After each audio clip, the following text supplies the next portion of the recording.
ಇನ್ನೇನು ನವರಾತ್ರಿ ಶುರುವಾಗ್ತಿದೆ. ನಾನು ನವದುರ್ಗೆಯ ಎಲ್ಲ ಅವತಾರಗಳ ಬಗ್ಗೆ ಓದ್ಬೇಕಾದ್ರೆ ಇದು ನಮ್ಮ ಹೆಣ್ಣಿನ ಜೀವನಕ್ಕೆ ತುಂಬಾ ಸಮೀಪದಲ್ಲಿದೆಯಲ್ಲ ಅಂತ ಅನ್ಸಿತ್ತು. ಮೊದಲನೇದಾಗಿ ಒಬ್ಬ ಹೆಣ್ಣು ತನ್ನ ತಂದೆಯ ಪುತ್ರಿಯಾಗಿ ಗುರುತಿಸ್ಕೊಳ್ತಾಳೆ. That's little princess. ಹಾಗಾಗಿ ಮೊದಲನೇ ದಿನ ನಾವು ಆ ದೇವಿಯನ್ನ ಹಿಮವಂತನ ಮಗಳು ಶೈಲಪುತ್ರಿಯಾಗಿ ಪೂಜಿಸ್ತೀವಿ. ಇನ್ನ ಎರಡನೇ ದಿನ ಈ ದುರ್ಗಾದೇವಿ ಬ್ರಹ್ಮಚಾರಿಣಿ ಆಗ್ತಾಳೆ.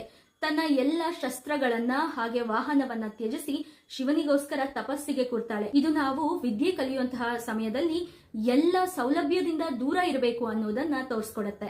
ಶಿವನನ್ನ ಒಲಿಸ್ಕೊಂಡು ಶಿವನನ್ನ ಮದುವೆಯಾಗಿ ಚಂದ್ರಘಂಟಾ ದೇವಿ ಆಗ್ತಾಳೆ. ಶಿವನ ಚಂದ್ರನನ್ನ ಪಡೆದುಕೊಳ್ತಾಳೆ. ಸುಮಂಗಳೆಯ ರೂಪದಲ್ಲಿ ಕೆಂಪು ಸೀರೆಯನ್ನ ಉಟ್ಕೊಳ್ತಾಳೆ. ಇದಾದ ನಂತರ ನಾಲ್ಕನೇ ರೂಪ ಕೂಷ್ಮಾಂಡಾ ದೇವಿ, ಒಬ್ಬ ಗರ್ಭವತಿ ಸ್ತ್ರೀಯನ್ನ ಪ್ರತಿನಿಧಿಸುವಂತಹ ರೂಪ.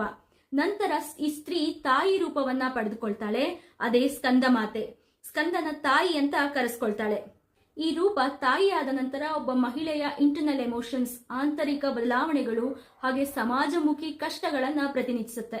ತಾಯಿ ಆದಾಗ ಹೇಳ್ಕೊಳ್ದೇ ಇರೋಕಾಗದೇ ಇರುವಂತಹ ಎಷ್ಟೋ ಕಷ್ಟಗಳನ್ನ, ಸಮಸ್ಯೆಗಳನ್ನ ಎದುರಿಸುವಂತಹ ಶಕ್ತಿ ಆಗ್ತಾಳೆ ಕಾತ್ಯಾಯಿನಿ ದೇವಿ.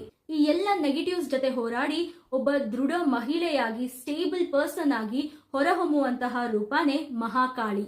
ಜೀವನದಲ್ಲಿ ಬರುವಂತಹ ಎಲ್ಲ ಕಷ್ಟ, ನಷ್ಟ, ನೋವು, ನಲಿವುಗಳನ್ನ ಅನುಭವಿಸಿ ಶಾಂತ ಮೂರ್ತಿಯಾಗಿ ಕಾಣಿಸೋದು ನಂತರ ಬರುವಂತಹ ಮಹಾಗೌರಿ ರೂಪ. ಇದು 8ನೇ ರೂಪ. ತನ್ನ ಸುತ್ತಮುತ್ತ ಇರುವಂತಹ ಸ್ತ್ರೀಯಲ್ಲಿ ಶಕ್ತಿಯನ್ನ ತುಂಬುತ್ತಾಳೆ.